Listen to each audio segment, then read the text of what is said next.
Welcome to the I Love CVille Show. Good Tuesday afternoon. My name is Jerry Miller. It's good to be with you. Thank you kindly for joining us. A good show lined up for you. Jeff Tennery, our guest, he's going to join us in about 17 minutes on the show to spotlight Moonlighting, an app and a virtual and digital ecosystem and marketplace that empowers and champions entrepreneurs, small business owners, people working in the gig economy, and thinking about putting a program together for you that offers hope and advice and knowledge and a sense of community, which is what we're trying to do with this platform. I think what we're trying to do aligns very closely with what Moonlighting is trying to do, and that we're all trying to build brands. We're each trying to build brands that empower our users. Empower the people that are engaging with our platforms and our brands are what we're all about. I'm going to talk with Jeff in 16 minutes and figure out how he's pivoted his model in this COVID-19 landscape. It's great to be with you. It's a Tuesday. We're live in Charlottesville, the Commonwealth, the country, and the world, on the I Love CVille network. We're going to run headlines with you shortly. Before we do, two of our favorite businesses on our roster, two businesses that help make this program possible, and two businesses that are undoubtedly committed to making the Commonwealth and Central Virginia and Charlottesville strong for all of us: Interstate Pest and Service Companies and Scott Wagner Chiropractic and Sports Medicine. I salute you. Thank you for being a part of the show, Interstate Pest and Service Companies and Scott Wagner Chiropractic and Sports Medicine. And thank you for running the businesses in a committed way to making Charlottesville and Central Virginia better for all of us. The first headline, we talked about this yesterday on the show. We're going to show you at the top of each program the data dashboard from the Thomas Jefferson Health District. I'm not a doctor. I'm not going to make predictions on the data. I'm just going to show you the data today, which is Tuesday, May 5th, Cinco de Mayo. And I'm going to compare it and contrast it to the data a week ago. All I'm going to do, I can read numbers like you can.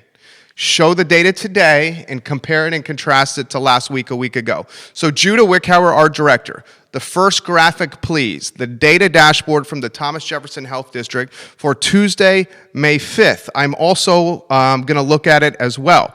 So here, it's on screen. Thank you, Judah.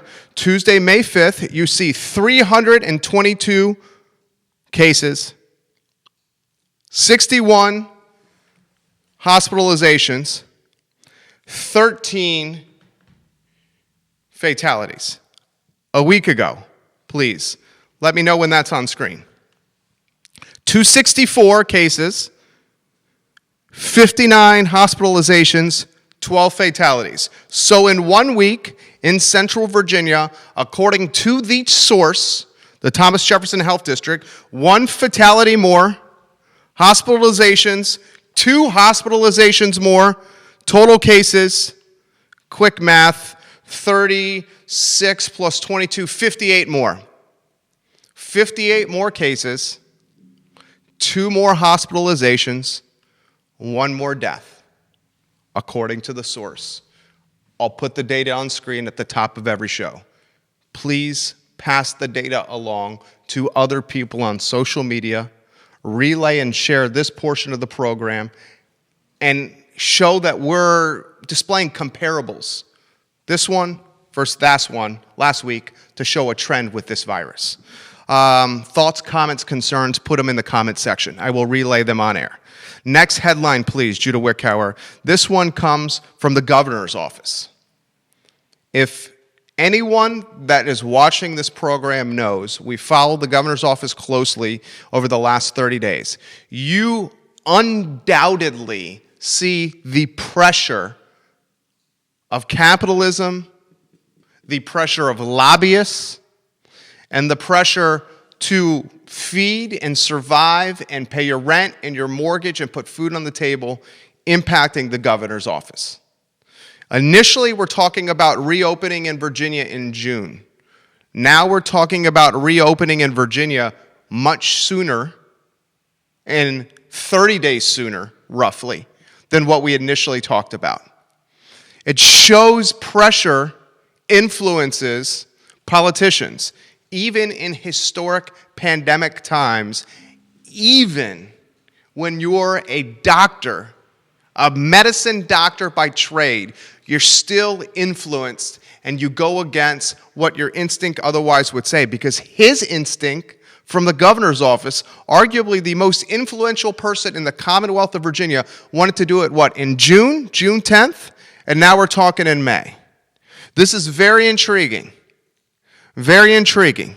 And why it's intriguing is because you're seeing soon, very soon, the amount of people that can be in one area climb up to 10. 10 is an interesting number because you can start doing things with 10. We talked about it this morning on Real Talk, an insider's guide to real estate, life, and the pursuit of happiness on the I Love CVille network this morning. Now with 10, you can do open houses. Now with 10, you may be able to seat some people. Now with 10, some businesses like barbershops and retail could potentially open up. The governor's office influence by the marketplace, undoubtedly. And it has to be because of our next storyline and our one after that. You see Charlottesville City Schools asking for $1.3 million. Quickly for the one after that. Albemarle County Schools, a $15 million deficit. Our two of our school systems in Central Virginia, City of Charlottesville and Albemarle County, openly on the record, in the media, TV, print, and radio, and talk shows like this saying, we need more money. We need our kids. Your kids, our kids, our teachers, our principals and vice principals, our English teachers and our physical education instructors. Their bosses, the superintendents, the people that run their respective school districts are saying we need more money than you're proposing to give us. The pressure's everywhere. The pressure's everywhere. And you got to ask yourself where the funds are going to come from. I think we're going to have such an interesting time here. And this is why I think it's going to be so interesting. I'm watching the stock market in our studio here on Market Street, and the stock market is going up, up, and up. April was one of the best months in a really, really long time, and I'm talking like decades for the stock market. And it's continuing here in May right now. I'm seeing the governor say, let's reopen the economy. I'm hearing literally from restaurant friends of mine, some are torn. Do we have enough customers to support the business model of reopening? And is the Commonwealth pretty much saying, we want you to open because they want to get these team members, these wait staff, these servers, these front and back in the house personnel off of unemployment and back onto the tab of the small business owner? That's probably true. That's probably true.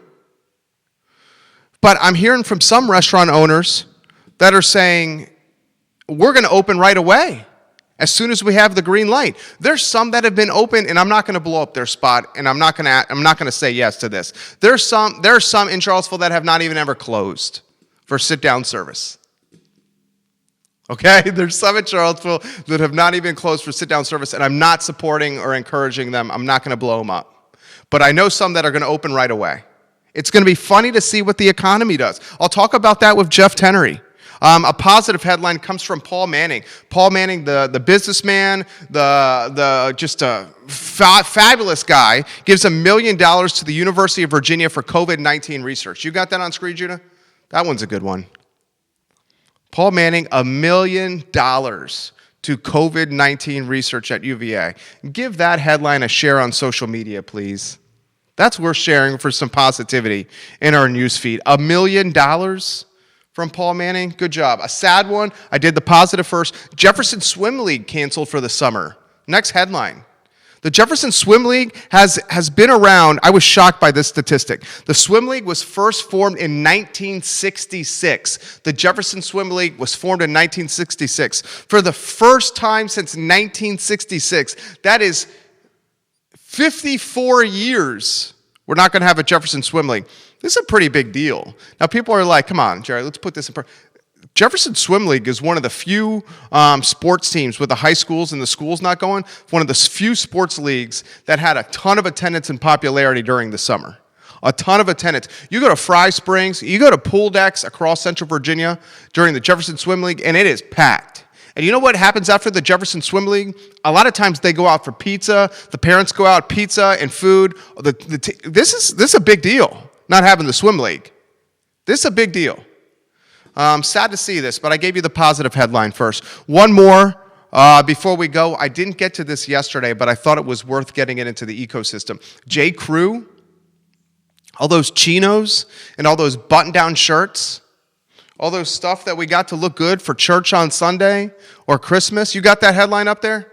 J. Crew filed for bankruptcy. Did you see that yesterday? I didn't have time to get to that yesterday. J. Crew filed for bankruptcy. Now, it's most likely a debt restructuring, and they're going to try to open up the stores down the road. Do I think they're going to open up the stores down the road? Do you think brick and mortar is going to open up down the road? Let's be realistic. But I think J. Crew is still going to try to keep the brand alive, from a online retailer standpoint. So you're still going to buy the inventory.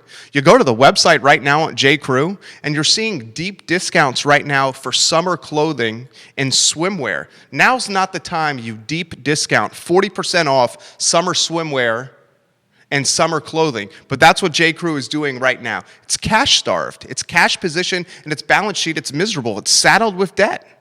It's saddled with debt. I have a lot of good memories of J. Crew. I'm sure you guys do too. The khakis, for me as a guy, or the button-down shirt, getting them from my family, and the go-to apparel that I would wear for special days. Sad to see what's happening for retail. Give it a like, give it a share on any of the streams that you're watching.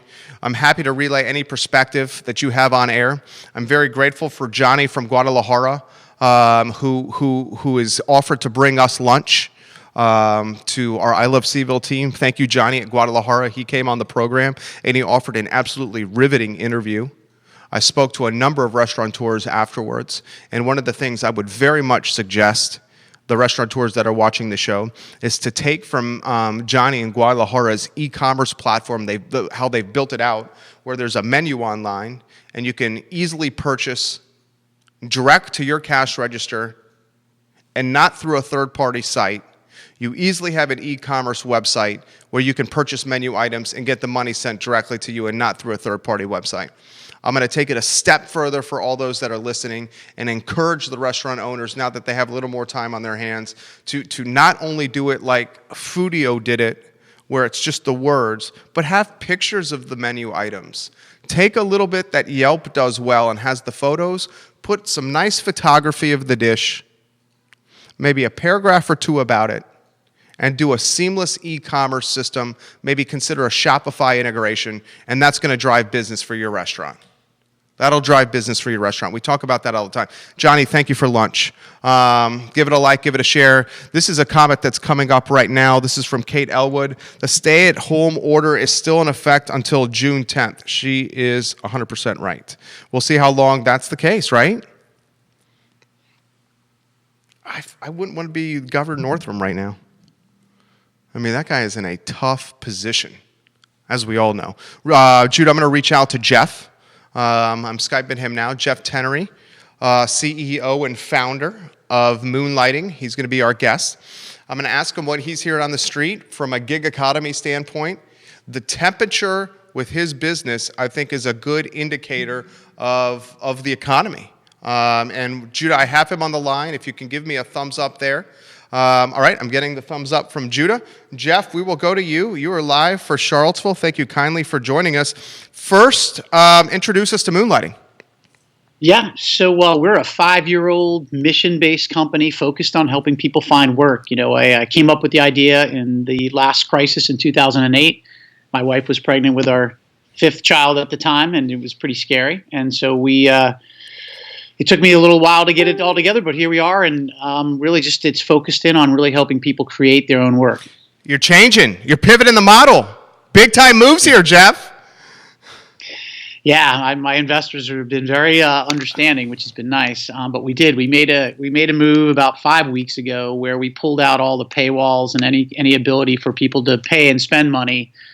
We had a couple different business models that we decided to put on hold and make sure that people could get access to, we've got over 1.5 million jobs, and a lot of those are work from home jobs, about 200,000 of those.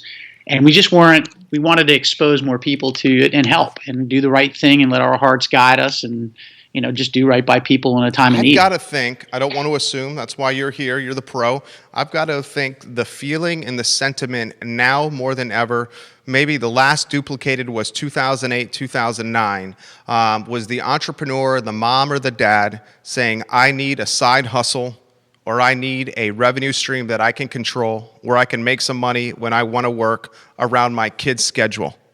That's got to be feeling stronger than ever now.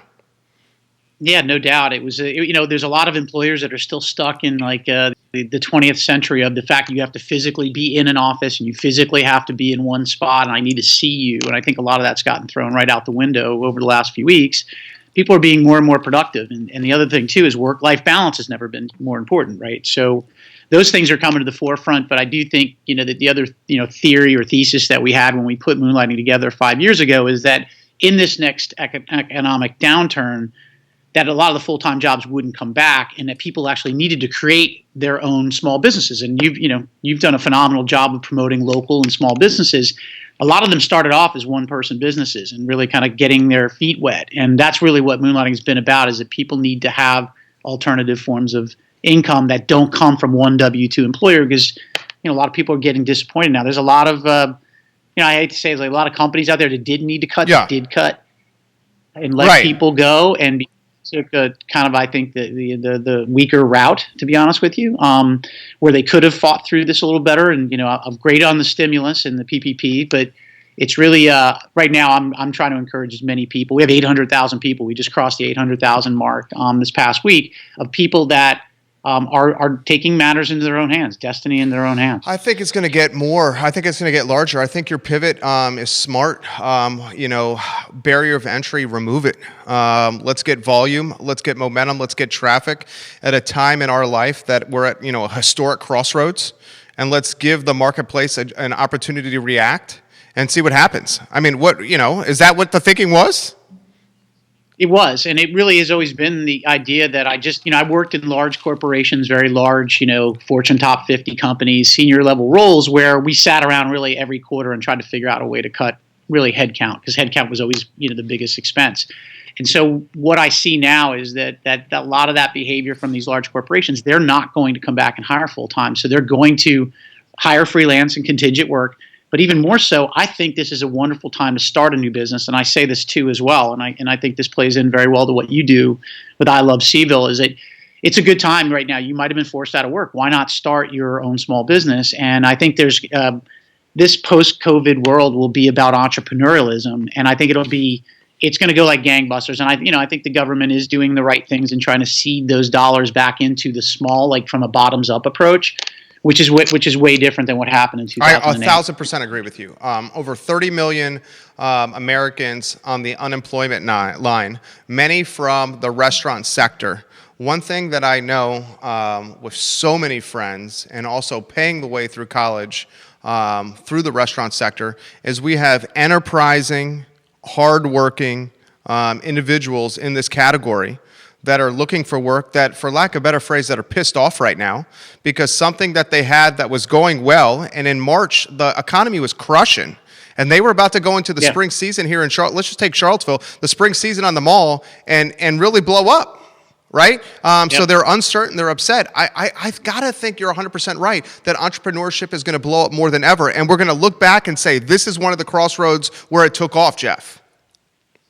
Absolutely. I mean, if you think about it, whether you're a personal trainer and you were working at a local gym and now you're like, you can't go to the gym, but what if you went to people's homes and you worked out with them?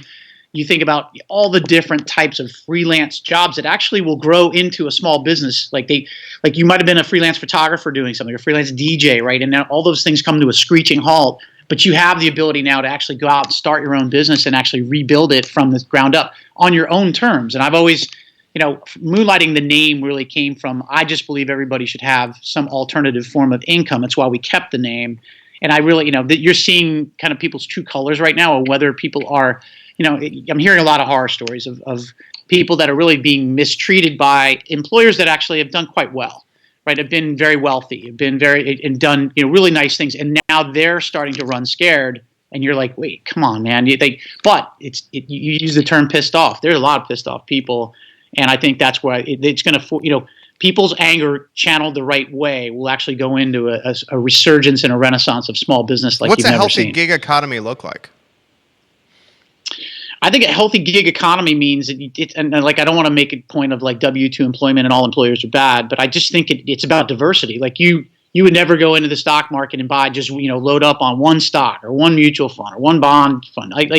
It's diversity. And so really it's the idea, the gig economy is that I think the gig economy just went mainstream. I'm writing an article now for LinkedIn and ready to post it, which is really the COVID basically pushed everybody into the gig economy, whether they realize it or not, because a lot of the layoffs are still forthcoming because you can't see the damage of what's happened to the full effect. So I think everybody's going to need to be in the gig economy. It's not just Uber drivers or delivery guys for DoorDash. This is where mainstream is, that you're going to need to create your own work. And that's what we built a bunch of tools. Moonlighting isn't so much always about just finding a job, that's searching for a job, because that's very 90s, 2000s, right? That's like monster.com and that sort of thing. This is about like, no, I'm actually propping up and I'm putting the shingle out front that says I'm Jeff Tennery Incorporated and I'm going to do what I love to do. I think there's gonna be a lot of passion businesses that come out of this. And I think that's where people, I don't think really quite realize yet. And I think, you're still seeing that people in shock now. And I think the government giving money kind of pacifies that to a certain degree. But at some point, people are going to need to get back to work. I agree. Economy, what would you have done with it?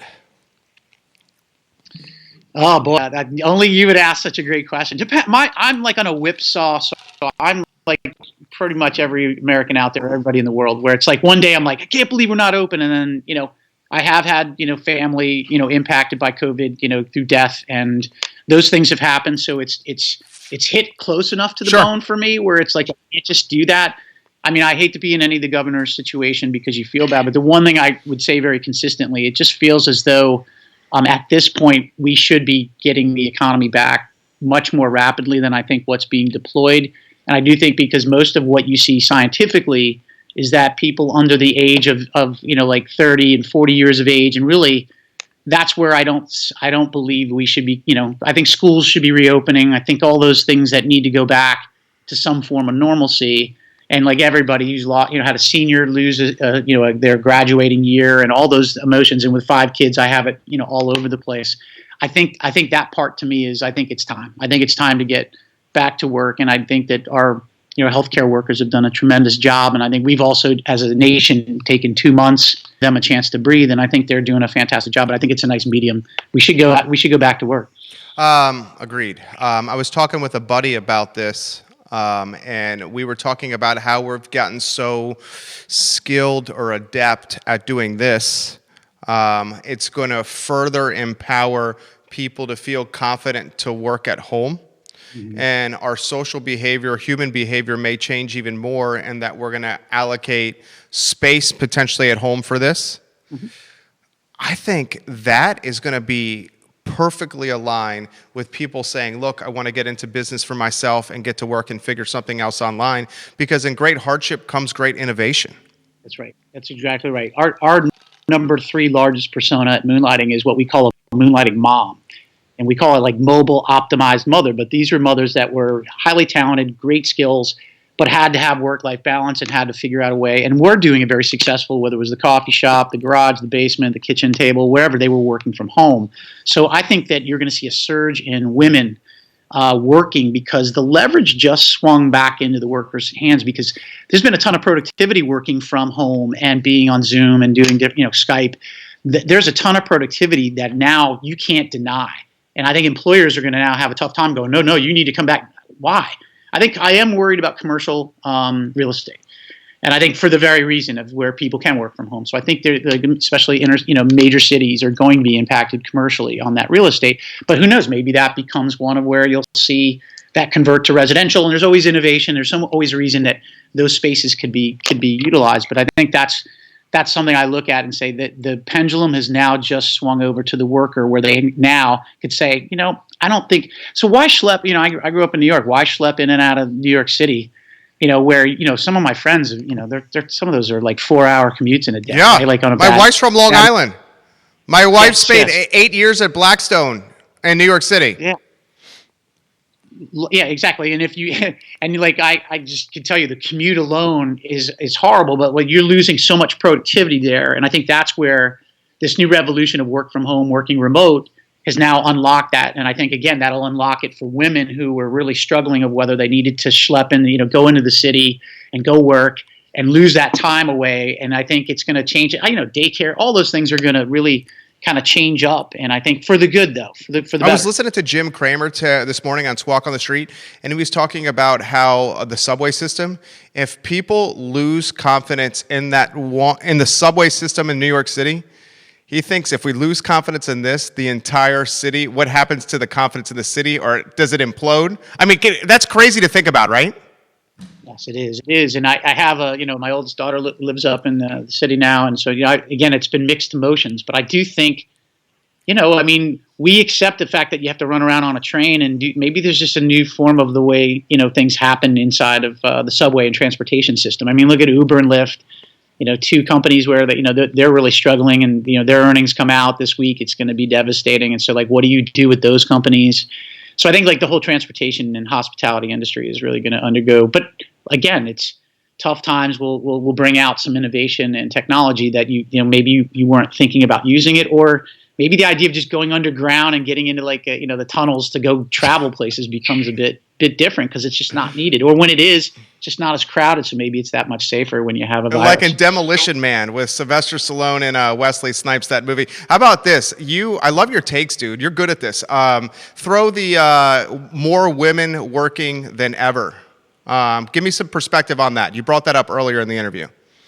Well, you think about at least, and again, this is what we see on our platform for Moonlighting is there's just so much talent on the sidelines that felt they couldn't find work or get into work, and which is really one of the reasons why we started Moonlighting is discoverability. How do you find out about this great person that's available, and you didn't know they weren't available, or you didn't know what they did? Because I know there's a ton of moms out there that their resume feels like it's they can't go back to work and it's too old and it's been too long since I've been doing it, since they've taken maybe a hiatus for children. And I think that's the answer to that is most women, and my wife is the ultimate multitasker with 5 kids, and she could do anything. And so I think there's a confidence that you're starting to see now, and it's also going to be the work world's changed. It's not about the W-2 job. And so I think when you feel all I could do is go get a W-2, can't have the flex hours I need, I think that's been thrown out the window because I don't my kids, and I don't know what day it is of the week anymore because I'm working 7 days a week and I'm working in front of a computer. And my point is that all those rules get thrown out. It's who cares when you go to work? Maybe you work really efficiently Friday, Saturday, Sunday, where the work world didn't allow that before because it was a 9 to 5 because you had to be physically in the office, which is, I think, again, that's why I think it swung in women's favor so that they actually can control their destiny and how they work. Love that take. All right, I'm going to ask you a question that pertains to Charlottesville, but do it in a way that can scale to any town in the country. So what do you think Charlottesville looks like on the other side of this COVID-19? And I think this answer could pertain to any community out there. Yeah, I think that a lot of beautiful places like Charlottesville, like those second and third tier markets, are going to become extremely attractive to, sadly, the people that are in New York. I agree 100%, dude. So I think there's going to be a surge, and actually I think this is where it's good. I have a lot of realtor friends in the area. I think that you're going to see a lot of people from the Northeast in areas that were kind of more condensed. They're going to move to more towns that it's going to come down. That's how I found Charlottesville. I was in D.C. post 9/11, and 9/11 shook me up so much. I was about a mile from the Pentagon. And that whole day was just horrific. I was supposed to fly. And anyway, long story short was it framed me to go, I want to go someplace that is actually safer than Washington, D.C. at the time, because you didn't know if there was a nuclear event. I moved, and it was okay, Charlottesville's 2 hours away. I get all the benefits of D.C. when I need it, but yet I can raise my family and live in a town. And again, now with more virtual work, it doesn't matter. I've had to fly more than I'd like to from Charlottesville. But I think that's why I am worried about travel. Largely not because of the safety of the virus piece. I just think that actually working from home, remote work, artificial intelligence, and VR, and all of those technologies are going to open up basically the world. So I think Charlottesville's going to see, I think, a lot of interest from DC people and people in the city in the Northeast coming down this way. Dude, I think that was one of the best takes we've ever had on this network. And I'm going to ask the director watching the show, Judah, can you cut that into a sizzle reel? That was phenomenal. That needs to be on the show. I agree 100%. I read on Twitter, and I agreed with this thread that I was reading on Twitter. Employers and municipalities are going to have to sell people on why they should live in like a particular city. It's not going to be so much about like attracting a huge company to come to the area. It's going to be about attracting people to the area through the amenities that you have to offer because of the ubiquitous nature of digital. Absolutely. And if you think about Charlottesville specifically, it's huge, right? It's got assets. It is. It does. And obviously the universities is a huge draw, right, to it. So the education piece can't be lost in this as well, although you could say, well, virtual learning you can do anywhere. But I think it's the experience of like a UVA and other beautiful, college cities. You're going to see, I think, an influx of really nice college cities, right? The Chapel Hills of the world and the Boulder, Colorados and and we went through that when we were moving to Charlottesville. We went through an assessment of where we would go.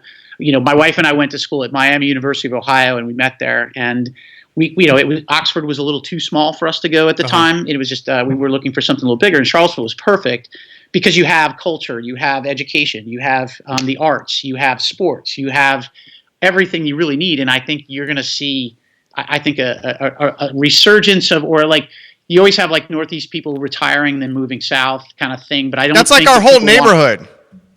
Yeah, exactly. You crushed it, dude. All right, final word here. Oh, your lovely wife is watching the program. I see her. What's up, Denise? Good to see you. All right, final word. Anywhere you want to go. You're live on 12 Facebook pages. Charlottesville, Central Virginia audience.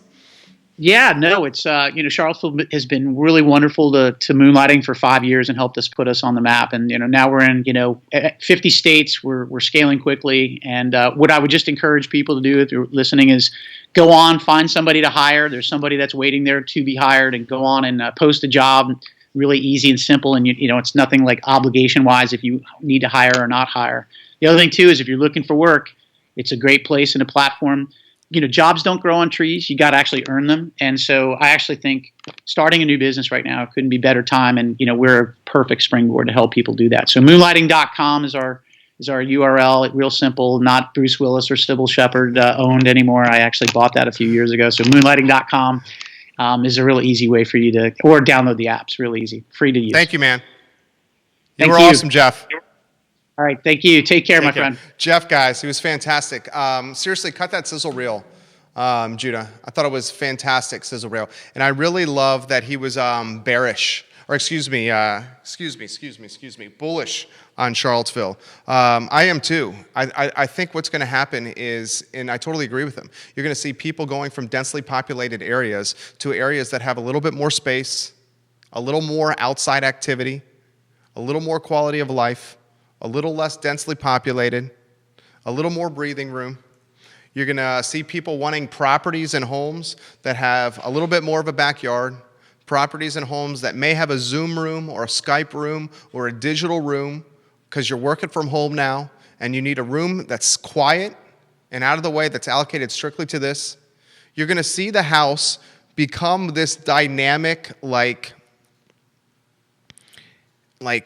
constantly morphing type of entity that has to cater to work and be an escape during quarantine, but also a place you live. You could see that influx come from the Northeast again. When USA Today and all those national publications were calling Charlottesville the #1 place to live, and you saw that influx of Yankee dinero and Yankee money come to Charlottesville, we all remember that. You could see that again as the densely populated cities on the eastern seaboard travel downward, especially with the ability to work from anywhere. And why wouldn't you want to consider a community that has the outdoors, or University of Virginia sports national champions and soccer and lacrosse and men's basketball and baseball and tennis? Why wouldn't you consider an epic music scene, an epic restaurant scene, a downtown mall? I mean, there's so much to offer. I love that take. Good show today, Jeff. Thank you for joining us. This is the I Love CVille Show. We are back. Tomorrow is Wednesday. We have... A good show lined up for you on Wednesday. We're working on a couple of guests. I really want to highlight the owner of Royalty Eats on Cherry Avenue. She had her 1-year anniversary. That's cause for celebration here. And we're going to follow the governor's press conference today as well, as he continues to get pressure to open the economy. And I'm curious to see when the restaurants were here and coming down the pipe, when they announce that they're open for dine-in service, we'll announce them here on the show. We're not going to let the cat out of the bag first. They'll give us the green light, and we'll welcome them on. It's the I Love CVille Show. It's all about championing local and building a community. My name is Jerry Miller. Take care.